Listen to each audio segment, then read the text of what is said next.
everyone, Chef Yoda the dog here, and it's time for the Monday meal.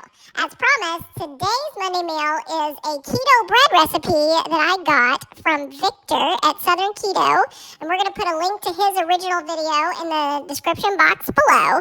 Mine had to have a lot of changes from what his is. His is a lot easier, so if you are able to have almond flour, use his. It's much easier and faster, and you'll be good to go. Mine, I had to use some other flours besides that because I'm allergic to almonds. So it changed the recipe cooking time, but I did everything like he said. I did it to the temperature. He said just mine is a lot thicker. So, but it still resulted in bread. So you can watch my video if you want to make it based off the original recipe.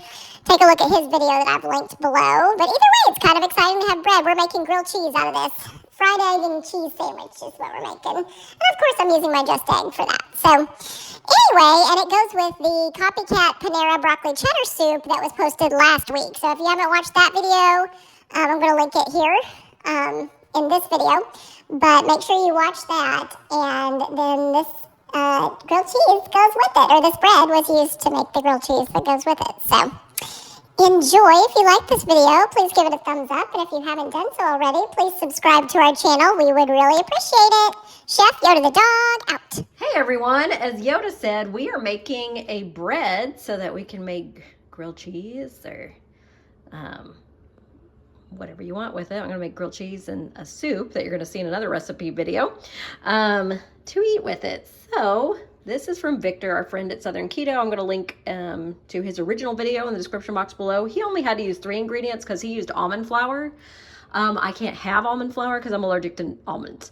So I had to use a combination of flours, one of which was coconut flour. And I read on the back, because it was very crumbly and it wasn't mixing well together, it says, if you use coconut flour, substitute it for 20% of wheat flour. For every half a cup of coconut flour, you have to add 2 to 3 eggs and liquid.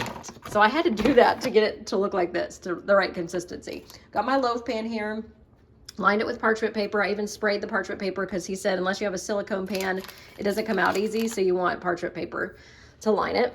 So I did that. And then I used 1 cup. It was like a combination of this flour and this flour, Bob's Red Mill gluten-free, and the Carnivore Crisp beef and organ blend flour. Fortunately, that was not enough. That was just 1 cup and you need 3.5 cups. So 2.5 cups had to come from this coconut flour. So then I had to add 10 eggs, which I had to use Just Egg, my vegan eggs. I'm allergic to eggs.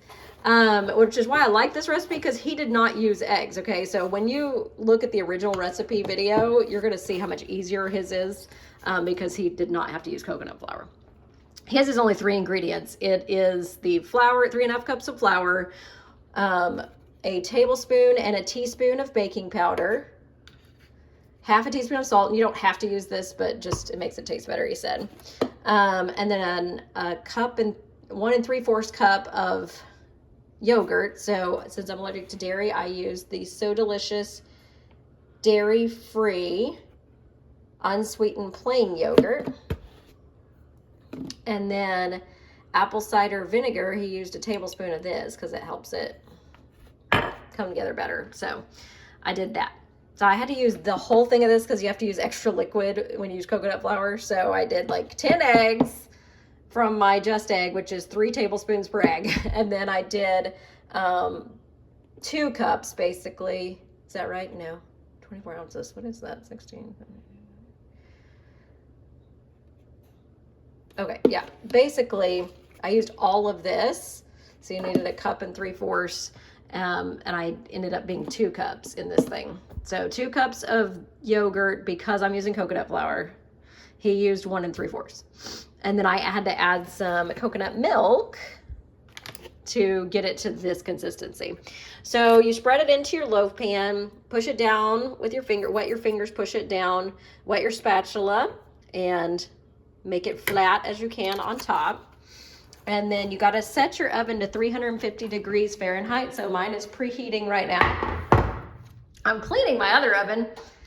We just moved to a different house, and this oven is so nasty that I couldn't see whenever I would turn the light on to see into the oven. And so I was cleaning it this morning, and then the glass cover for one of the light bulbs just fell off, just broke. and it broke inside of there. So we had to we had to find all of the breakers, turn everything off, turn it, take it out, find on Whirlpool's site the replacement cover, and leave the breaker turned off to the oven for a while. But I cleaned out the inside and as much as I could of this. So now we're trying a baking soda. It's like half a cup baking soda and some water to make it like a paste that looks like shaving cream consistency. And then you spread it over here and leave it for 24 hours, they said, is the best results. And then wipe it off. And you can add some vinegar to it.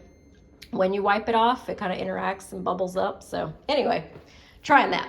All right, so now it says add food because it has gotten to 350 degrees. So we're gonna add it. You put it on the middle rack of your oven if you get to use your big one. This is my little oven. So we're gonna put it on the middle rack of the oven. And shut the doors.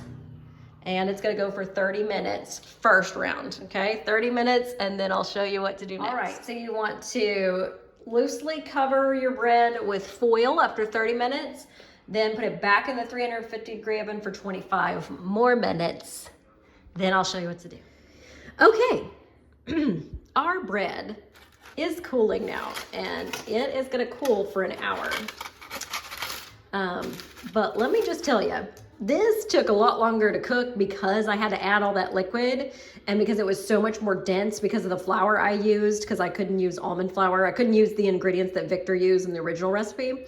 So just so you know, if you have to make it like I had to make it and you use coconut flour and it is that much more dense and more liquid, it'll take, gosh, it took 2.5 hours or so to get it up to the right temperature. So Victor says in his video, which again is linked below, that you need to get it up to a temperature of 200 degrees Fahrenheit. 200. So you have to stick it in the middle of the bread. That's why those holes are there. My husband did it for me, so I was working. But you have to stick it in the middle of the bread, and the temperature has to read 200 degrees. Anything over 200 is fine, but you have to make it to at least 200. Well, it took another hour and a half past the time he cooked his for me to get there. At 350. Maybe I should have increased the temperature, I don't know, but it took a lot longer just because it's a lot thicker.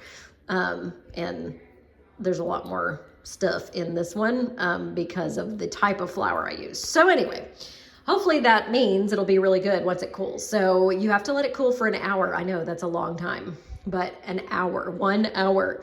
And you put the foil back over it to let it cool. So I just put it on a cooling rack here. But for an hour, and then once it's done, then we will take it out and cut it, and I'll show you how you make the slices big enough to look like regular bread slices and not too squatty. So show you that when it's time. Still waiting, it's got to be at least an hour.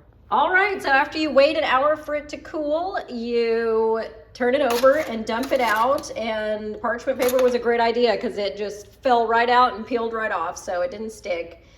Again, my bread is a lot more dense than his is because of what I made it with. So, but you cut the loaf in half and then you stand it upright and slice your slices. And this is what they look like. So they are very thick. I guess if I had a better knife, like this one is what I had, like this is my only bread knife, but he had a bow knife. If I had something like that, I probably could have got them a little thinner slices, but we're going to use them to make grilled cheese. So. Yep, fried egg and cheese sandwich is what I want with it. But anyway, that's what they look like, and it works. It's very thick. It'll be very filling for sure. But I haven't had bread in a real long time, so this is a great way to make it keto friendly. Enjoy. Happy Monday.